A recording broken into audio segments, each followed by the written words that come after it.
Hello students, आज chemistry में हम पढ़ेंगे यूनिट नंबर 9 जिसका नाम है हमारा हेलो एल्केन और हेलो एरीन। ये यूनिट जो है हमारी ऑर्गेनिक केमिस्ट्री की यूनिट है और बहुत ही इम्पोर्टेंट यूनिट है। ऑर्गेनिक केमिस्ट्री में सभी हमारी रिएक्शंस होती हैं, जितनी भी रिएक्शंस आती हैं वो हमारी ऑर्गेनिक केमिस्ट्री में से आती हैं। रिएक्शन बहुत ही इजी होती है, बस थोड़ा सा दिमाग लगाने की आपको ज़रूरत होती है, सीधे इसमें अभिक्रियाएँ हमारी प्राप्त हो जाती है। ये जो हमारी यूनिट होती है हेलो एल्केन या हेलो एरीन, ये हमारी 5 नंबर के क्वेश्चन इसमें से पूछे जाते हैं, क्योंकि जो सिलेबस कम हुई है उसमें से कुछ सिलेबस इसमें से हट गया है, तो जिसके कारण कुछ अभिक्रियाएँ कम हो गई हैं। तो इसमें से हम देखेंगे पहला क्वेश्चन होगा हमारा, शुष्क ईथर की उपस्थिति में सोडियम तथा एक यौगिक ए, सोडियम और एक यौगिक ए के 2 मोल आपस में अभिक्रिया करके एथेन बनाते हैं। यौगिक ए क्या है, रासायनिक समीकरण लिखिए। 2018 में पूछा गया क्वेश्चन है आपका। या ये इस तरह से भी आ सकता है, सोडियम एवं एक यौगिक ए आपस में क्रिया करके एथेन बनाता है। यौगिक ए क्या है, रासायनिक समीकरण दीजिए। हमें बताया गया है जो सोडियम है, सोडियम के साथ एक यौगिक ए है जिसके 2 मोल अभिक्रिया करके एथेन का निर्माण करते हैं। रासायनिक अभिक्रिया लिखनी है, तो रासायनिक अभिक्रिया कैसे लिखेंगे, इसकी बिल्कुल सीधी सी अभिक्रिया है। पहले पढ़ लेते हैं हेलो एल्केन या हेलो एरीन क्या होता है। हेलो एल्केन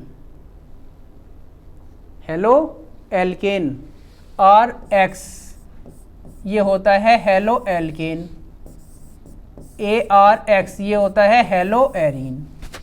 R का मतलब होता है एल्किल समूह, AR का मतलब होता है एरिल समूह। एरिल समूह जैसे हमारा C6H6 है और ये हमारा CH4 ले सकते हैं, C2H6 ले सकते हैं।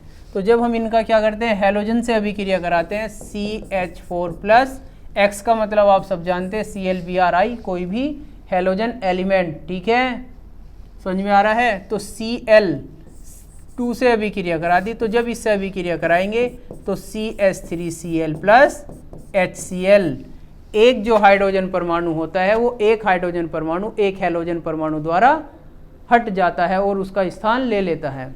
तो इसी प्रकार से इसमें बन जाएगा हमारा C6H6 की रिएक्शन किससे करा दी, Cl2 से करा दो, तो क्या बन जाएगा C6H5Cl प्लस HCl। तो ये क्या हो जाएगा, क्लोरोबेंजीन। ये क्या होगा हमारा, हेलो एरीन। तो हेलो एरीन और हेलो एल्केन ये क्या कहलाते हैं, हेलो एल्केन और हेलो एरीन। ये हमारे R का मतलब एल्किल समूह, AR का मतलब हमारा एरिल समूह। तो इसमें अभी ये क्वेश्चन देखेंगे हम।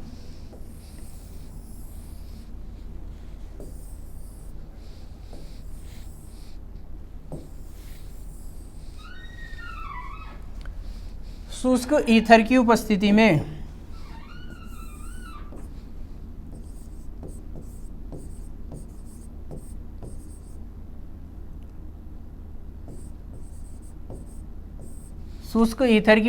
में सोडियम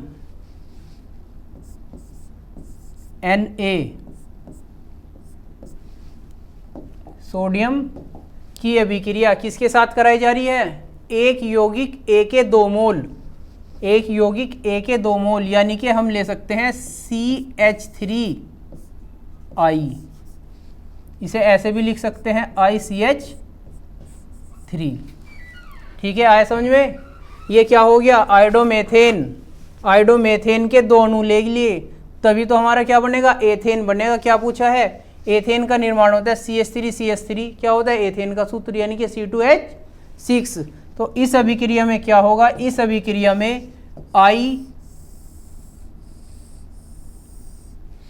सोडियम से अभिक्रिया करेगा, जब सोडियम से अभिक्रिया करेगा तो क्या बन जाएगा, 2Na सोडियम आयोडाइड प्लस क्या बचा है, CH3 और CH3। तो ये रिएक्शन हो जाएगी हमारी CH3 सिंगल बॉन्ड CH3, या इसे हम लिख सकते हैं C2H6। क्या होता है, बोलते रहो साथ साथ, पेन के साथ बोलो, फॉर्मूले सब याद हैं आपके। एथेन, ठीक है, प्लस क्या बचा हुआ है 2Na आई सोडियम आयोडाइड, बिल्कुल सही। तो ये रिएक्शन है इसका, ये इतना बड़ा क्वेश्चन, आंसर कितना जरा सा आंसर है ये। तो ये अभिक्रिया कहलाती है वुडर्स अभिक्रिया।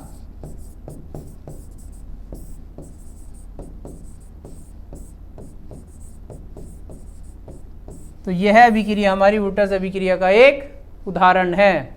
ठीक है, ध्यान से उतार लो, से नोट कर लेंगे। अगला क्वेश्चन देखेंगे बेटा। अरे ये सर तो बोल दिया करो, कंप्लीट हो जाता है तो ऐसे कैसे पता चलेगा मुझे। फ्रैंकलैंड अभिक्रिया का रासायनिक समीकरण लिखिए। फ्रैंकलैंड अभिक्रिया, इसमें कुछ घबराने की बात नहीं है। नए क्वेश्चन आ गया, नए क्वेश्चन नहीं है, बिल्कुल पुराना ही क्वेश्चन है ये। जो हमने वुडर्स अभिक्रिया अभी की है, ये भी एक तरह से वुडर्स अभिक्रिया ही है, लेकिन कब? जब सोडियम के स्थान पर जिंक का इस्तेमाल किया जाएगा। यदि हम सोडियम के स्थान पर जिंक का उपयोग करते हैं तो यह अभिक्रिया हमारी फ्रैंकलैंड अभिक्रिया कहलाती है। जैसे इसमें भी एथेन का ही निर्माण हो जाएगा, कन्फ्यूजन होने की तुम्हें ज़रूरत नहीं है, इसलिए उसी का एग्जाम्पल दे रहे हैं। देखो CH3I कितने मॉलिक्यूल लिए? 2 अणु ले लिए इसके हमने, 2 अणु लिए CH3I के। अभिक्रिया किससे करा दी? Zn जिंक के साथ, सोडियम के स्थान पर जिंक से अभिक्रिया करा देंगे। जब जिंक से अभिक्रिया कराएंगे तो क्या हो जाएगा? क्या हो जाएगा? फ्रैंकलैंड अभिक्रिया होगी। शुष्क ईथर की उपस्थिति में फ्रैंकलैंड अभिक्रिया भी शुष्क ईथर की उपस्थिति में ही हमने कराई थी। क्या बनेगा? 2CH3, ये देखो I और Zn निकल जाएगा हमारा बाहर, तो ZnI प्लस ZnI2, क्योंकि I के कितने हैं? 2 अणु हमने यहाँ लिए हैं CH3I के, तो कितने होंगे? I2, तो ZnI2 जिंक आयोडाइड। इतना तो आपको पता ही है, ये तो वैलेंसी होती है Zn की 2, इसलिए क्या आएगा? I2। क्या बचा हुआ है हमारे पास? बचा हुआ है CH3 सिंगल बॉन्ड CH3, या क्या कह सकते हैं? C2H6 ethane. तो ये अभिक्रिया होती है हमारी फ्रैंकलैंड अभिक्रिया। कौन सी अभिक्रिया? फ्रैंकलैंड अभिक्रिया। नोट करेंगे इसे।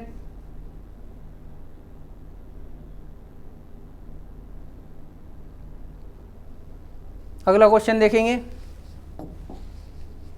देखते रहो, नोट करते रहो जल्दी जल्दी, बहुत ईजी है। अभिक्रियाओं में कुछ नहीं होता है बेटा, ये तो आप कर लेते हैं सारे। यस सर, ठीक है, यस सर आ रही है मुझे आवाज़। हंसते रहा करो, करते रहो। क्वेश्चन जितने कराए जा रहे हैं बहुत ही इंपॉर्टेंट क्वेश्चन है। विद्या क्वेश्चन बैंक में जितने क्वेश्चन है आपके लिए, बोर्ड के लिए बहुत इंपॉर्टेंट है, उनमें से कुछ हम करा ही रहे हैं जो और भी ज़्यादा इंपॉर्टेंट है, कई बार आ चुके हैं। तो ये अगला क्वेश्चन है हमारा, एथिल ब्रोमाइड की किसी एक नाभिकीय प्रतिस्थापन अभिक्रिया का समीकरण लिखिए। एथिल ब्रोमाइड की किसी एक नाभिक स्नेही अभिक्रिया का उदाहरण लिखना है। सिंपल सा है। क्या होता है एथिल ब्रोमाइड का फॉर्मूला? एथिल ब्रोमाइड, बिल्कुल सही, CH3CH2Br। एथिल ब्रोमाइड की अभिक्रिया किसके साथ कराएंगे? एथिल ब्रोमाइड की अभिक्रिया नाभिक स्नेही प्रतिस्थापन KCN के साथ करा दो। KCN पोटेशियम साइनाइड के साथ जब हम अभिक्रिया कराते हैं, जलीय एथेनॉल की प्रेजेंस में C2OH,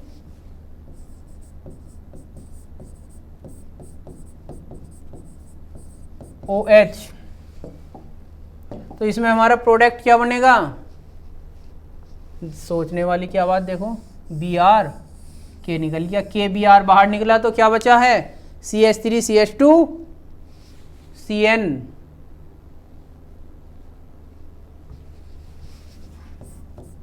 CH3CH2CN प्लस KBr। ये क्या बन गया हमारा? Ethyl cyanide potassium bromide. ये क्या है? Ethyl bromide. ये क्या है? Potassium cyanide. ठीक है, अगला क्वेश्चन देखेंगे। सेट-जेफ नियम। सेट-जेफ नियम आपका बहुत इंपॉर्टेंट है, इसे देखें। कई बार जो कंपटीशन एग्जाम होते हैं उनमें अभिक्रियाएं पूछ ली जाती है। सेट-जेफ नियम क्या होता है, या इस अभिक्रिया में कौन सा नियम लगा हुआ है, हमारा सेट-जेफ है या क्या है, तो इसे हम बहुत ध्यान से करेंगे। सेट-जेफ नियम, सेट-जेफ नियम पर टिप्पणी लिखनी है। 2 नंबर का क्वेश्चन हर बार बोर्ड में कभी भी पूछ लिया जाता है। सिंपल सा क्वेश्चन है, केवल अभिक्रिया है। अभिक्रिया यदि आप ऑर्गेनिक केमिस्ट्री में यदि आप क्वेश्चन में केवल अभिक्रिया लिख देते हैं तब भी आपको पूरे नंबर मिलते हैं।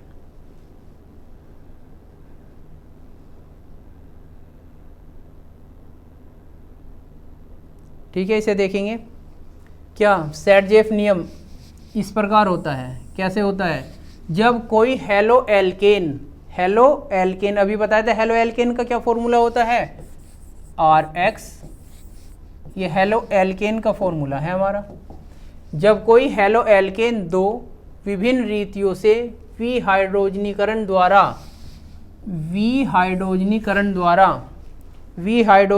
का क्या मतलब होता है, KOH, एल्कोहल लिए KOH की प्रेजेंस में अभिक्रिया करें, द्वारा 2 भिन्न एल्कीनों का निर्माण करने में सक्षम है, तो सबसे अधिक प्रतिस्थापित एल्कीन ही मुख्य उत्पाद होगी। तो इसमें जो सबसे अधिक प्रतिस्थापित एल्कीन होगी वो हमारी मुख्य उत्पाद होगी। जिस एल्कीनों में द्विबंधीय कार्बन परमाणु से जुड़े एल्किल समूह की संख्या अधिक होगी वह एल्कीन मुख्य उत्पाद होगी। इसका मतलब होता है जिस एल्कीन में डबल बॉन्ड से जुड़े कार्बन परमाणु से एल्किल समूह की संख्या अधिक जुड़ी होगी तो क्या होगा, वो हमारी प्रमुख एल्कीन यानी मुख्य उत्पाद बनेगी। जो इसमें उत्पाद बनेगा 80%, 20%, तो 80% कब बनेगा, जब द्विबंध से जुड़े कार्बन परमाणु से एल्किल समूह की संख्या ज़्यादा जुड़ी हुई होगी, तो तब क्या बनेगा, हमारा मुख्य उत्पाद बनेगा। जैसे उदाहरण हम इसका ले लेते हैं, एग्जाम्पल देखेंगे। क्या बताया, हेलो एल्केन, तो हेलो एल्केन में एग्जाम्पल ले लेंगे CH3, CH2, CH, Br या Cl और CH3। रिएक्शन किससे कराएंगे, एल्कोहल KOH। तो जब इससे अभिक्रिया कराते हैं यानी कि विहाइड्रोजनीकरण, तो इसमें हमारा क्या बनेगा, 2 रिएक्शन बनेंगी एल्कीन। तो दोनों एल्कीन कौन सी होंगी,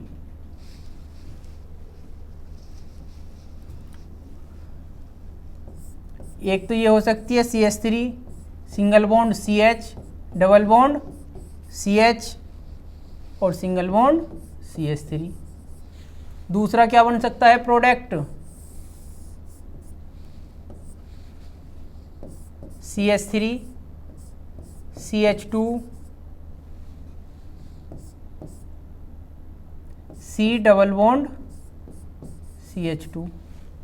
दूसरा हमारा ये बन सकता है,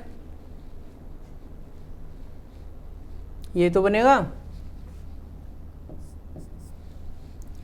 तो इसमें जो हमारा स्टेबल होगा, डबल बॉन्ड से जुड़े क्या दिया हुआ है, एल्कीनों में द्विबंधीय कार्बन परमाणु से जुड़े एल्किल समूहों की संख्या अधिक होगी। तो एल्किल समूहों की संख्या कौन से में हमारी अधिक है, एल्किलों की जो हमारी संख्या है वो संख्या हमारी डबल बॉन्ड से जुड़े इसमें ज़्यादा है। देखो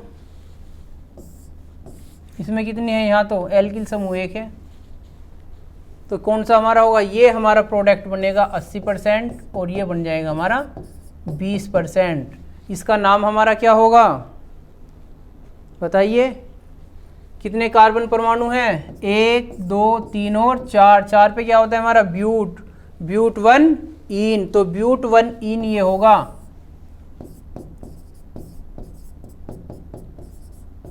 ब्यूट 1 ईन, तो ब्यूट 1 ईन की परसेंटेज जो होगी वो हमारी कितनी 20%, और जो मेजर प्रोडक्ट होगा अधिक संख्या होगी वह क्या होगा हमारा प्रमुख एल्कीन उत्पाद, यानी प्रमुख क्या होगा, ये होगा 80% ब्यूट 2 ईन,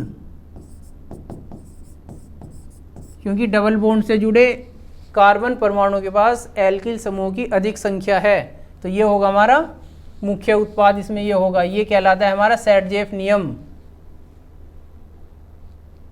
और ये जो होता है हमारा HBr बाहर निकल जाएगा। थैंक यू बेटा।